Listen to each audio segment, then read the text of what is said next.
Assembly میں تحریک لبیک کے رکن قاسم فخری نے گستاخانہ خاکوں کے خلاف احتجاج کیا۔ بولے جب آصف زرداری کی بات کی گئی تو آپ نے غصہ کیا، جب نبی کی شان میں گستاخی ہوئی تو آپ لوگ غصہ نہیں ہوئے۔ ارکان اسمبلی نے ایوان میں کھڑے ہو کر گستاخانہ خاکوں کے خلاف احتجاج ریکارڈ کرایا۔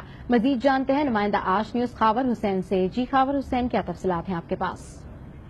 جی، تحریک لبیک کے رکن سندھ اسمبلی قاسم فخری نے جو ہے سندھ اسمبلی میں بجٹ پر تقریر کرتے ہوئے انہوں نے اپنے علاقے کے مسائل بیان کیے اور پانی کے مسئلے کے حوالے سے ان کا یہ کہنا تھا کہ ڈسٹرکٹ ویسٹ جو ہے وہ سب سے زیادہ پانی کے لیے متاثر ہے، وہاں لوگ جو ہے وہ پانی کی بوند بوند کو ترس رہے ہیں۔ جب انہوں نے اپنی تقریر کا اختتام کیا تو آخر میں انہوں نے کہا کہ یہاں پر کسی بھی پارٹی کے سربراہ کا اگر نام لیا جائے اور اس کے بارے میں کوئی بات کی جائے تو آپ سب جو ہے وہ اس کے لیے سیخپا ہوتے ہیں اور جو ہے وہ غم و غصے کا اظہار کرتے ہیں، لیکن جب نبی کریم صلی اللہ علیہ وآلہ وسلم کے خاکے بنائے گئے تو اس پر جو ہے اس طرح کا احتجاج اور اس طرح کا رد عمل نہیں آیا۔